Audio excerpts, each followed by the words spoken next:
सड़क दुर्घटनाओं में कमी लाने के लिए धौलपुर की ट्रैफिक पुलिस रोज नए प्रयोग कर रही है। इस कड़ी में ट्रैफिक पुलिस ने स्कूलों में पहुंचकर स्टूडेंट के साथ ट्रैफिक रूल्स की पालना कराने के लिए समझाइश की है। बिना किसी तय कार्यक्रम के ट्रैफिक पुलिस द्वारा शहर के स्कूलों में पहुंचकर कार्यक्रम आयोजित किया जा रहे हैं। ट्रैफिक इंचार्ज टीनू सोगरवाल ने बताया कि आमतौर पर सरकार द्वारा कार्यक्रम के बाद सड़क सुरक्षा को लेकर अभियान चलाया जाता है। कुछ दिनों तक अभियान चलाने के बाद ट्रैफिक व्यवस्थाएं पहले की तरह हो जाती हैं। उन्होंने बताया कि इस बार बिना किसी कार्यक्रम के स्कूलों में पहुंचकर बिना हेलमेट चलने वाले छात्रों के साथ समझाइश की जा रही है। उन्होंने बताया कि स्कूलों में पहुंचने वाले छात्रों को ट्रैफिक रूल्स के बारे में जानकारी देने के लिए अलग से क्लास लगाई जा रही हैं, जिसमें ट्रैफिक रूल्स समझाने के बाद छात्र छात्राओं से सवाल जवाब भी किए जा रहे हैं। ट्रैफिक इंचार्ज ने बताया कि सड़क दुर्घटना में कमी लाने के लिए पूर्व में रात के वक्त होने वाली दुर्घटनाओं को देखते हुए आवारा पशुओं को रिफ्लेक्टर बांधने का अभियान चलाया गया था। इसी के साथ ट्रैफिक रूल्स समझाने के लिए प्रतिदिन अलग अलग स्कूलों में क्लास ली जा रही है, जिसमें छात्रों को ट्रैफिक रूल्स की गहनता से जानकारी दी जा रही है। राजाखेड़ा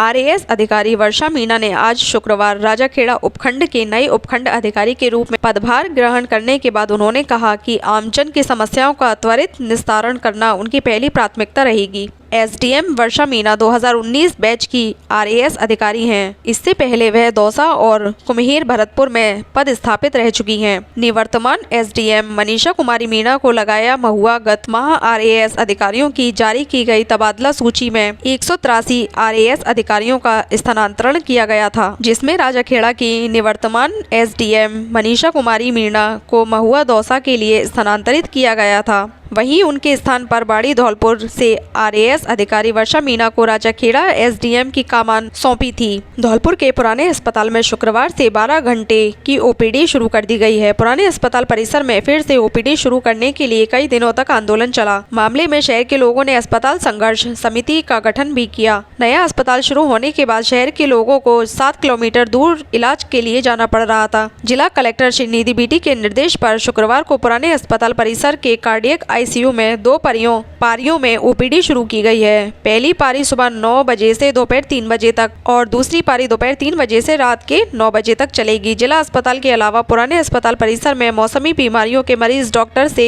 परामर्श ले सकेंगे। 2 पारियों में चलने वाले अस्पताल को शहरी OPD का नाम दिया गया है, जिसमें एक समय में कम से कम 4 मरीजों को 12 घंटे के लिए बेड रेस्ट भी दिया जाएगा। अस्पताल के PMO डॉक्टर विजय सिंह ने बताया कि पुराने कार्डियक ICU परिसर में शुक्रवार से OPD शुरू कर दी गई है, जिसके साथ ही अगले सप्ताह तक नए अस्पताल में संचालित मोर्चरी को वापस पुराने अस्पताल में संचालित किया जाएगा। उन्होंने बताया कि राज्य सरकार को शहर में संचालित प्राथमिक स्वास्थ्य केंद्र को पुराने अस्पताल में चलाने के लिए सरकार को लिखा गया है।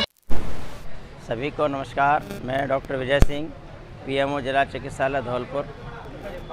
1 अगस्त से यहाँ पर OPD की सुविधाएं जिला चिकित्सालय को नवीन भवन बाड़ी रोड पर ट्रांसफ़र होने के बाद बंद हो गई थी। जिला प्रशासन की सहमति से जिला कलेक्टर महोदय के निर्देश पर यहाँ 8 से पुनः 12 घंटे के लिए OPD शुरू किया जा रहा है, जिसमें 2 शिफ्ट रहेंगी, सुबह 9 बजे से दोपहर 3 बजे तक और दोपहर को 3 बजे से रात्रि 9 बजे तक। यहाँ रेगुलर चिकित्सक बैठेंगे, कंपाउंडर और नर्स ऑफिसर भी बैठेंगे, सारी व्यवस्थाएं रहेगी।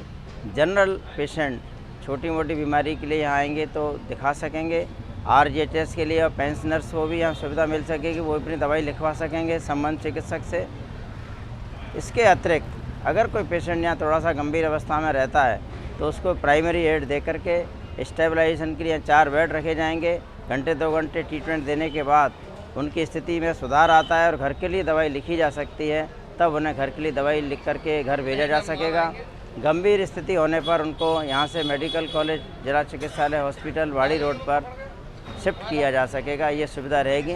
आवश्यकता पड़ने पर अति गंभीर रोगियों के लिए यहाँ से एक एम्बुलेंस की व्यवस्था भी रखने की व्यवस्था की गई है, जिससे कि रोगी को तुरंत एम्बुलेंस से शिफ्ट किया जा सके।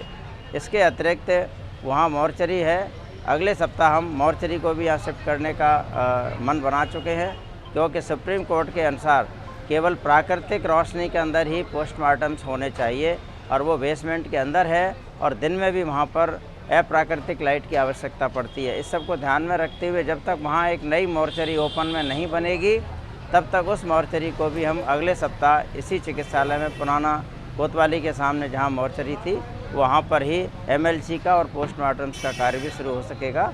तो जिससे कि यह सुविधा भी यहाँ शहर में ही उपलब्ध हो जाएगी। तो ये व्यवस्था जिला प्रशासन सहयोग से की जा रही है।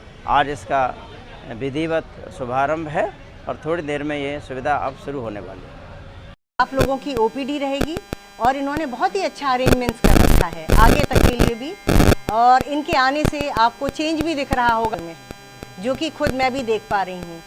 तो आप सारी जनता की ये बहुत असुविधा हो रही थी कि उनको अपने इलाज के लिए उतना दूर हॉस्पिटल जाना मुश्किल हो रहा था।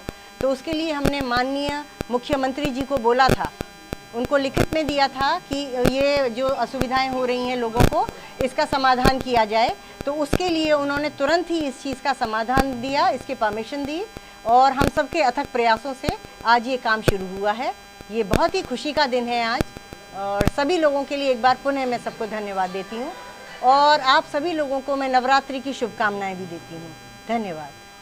राज्य परियोजना निदेशक के आदेश की अनुपालना में ब्लॉक स्तर पर किशोरी शैक्षिक उत्सव का आयोजन महाराजा उदयभान सिंह राउमावी इन्फेंट धौलपुर में किया गया। उत्सव में छात्राओं ने विभिन्न विषय के मॉडल का प्रदर्शन किया। राजाखेड़ा के देहौली थाना पुलिस ने अवैध चंबल रेता के मामले में फरार आरोपी को गिरफ्तार किया है। देहौली थाना पुलिस ने बताया कि जिला पुलिस अधीक्षक सुमित मेहरणा और एडिशनल एसपी मनोज शर्मा के निर्देशन में घड़ियाल प्रतिबंधित क्षेत्र चंबल नदी से रेता बजरी चोरी करने वालों के खिलाफ कार्रवाई करते हुए पुलिस टीम ने मुखबिर की सूचना पर यूपी के इरादत नगर निवासी आरोपी अशोक कुमार को मछरिया चौराहे से गिरफ्तार किया है। धौलपुर पुरानी सब्जी मंडी के पास स्थित बहुउद्देशीय पशु चिकित्सालय धौलपुर की इन दिनों तस्वीर बदल चुकी है। चिकित्सालय में आसपास के क्षेत्र के कई पशुपालक अपने पशुओं का इलाज सर्जरी वारने के लिए आते हैं। पशुपालक और आमजन भी देखकर चकित हो रहे हैं और हर कोई खुश है कि उनका अपना पशु चिकित्सालय स्वच्छ, सुंदर व सुव्यवस्थित हो गया है। पशुपालन विभाग के शासन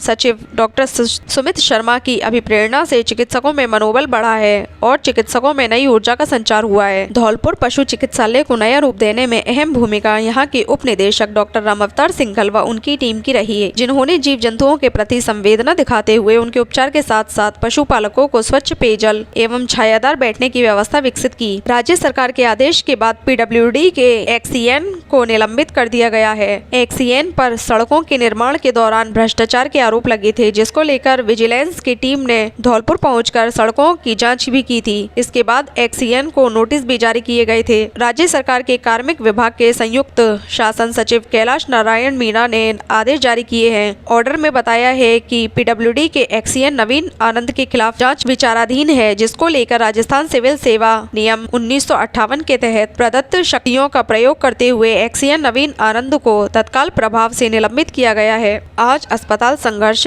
समिति के सदस्यों ने पुराने अस्पताल में ओपीडी सेवा की फिर से शुरुआत होने पर गहरी खुशी जाहिर। अस्पताल संघर्ष समिति के सभी सदस्य इस ऐतिहासिक दिन को बड़ी धूमधाम से मनाने के लिए रितेश शर्मा के निवास जगन भवन पर एकत्रित हुए और मिठाई बांटकर अपनी खुशी साझा की।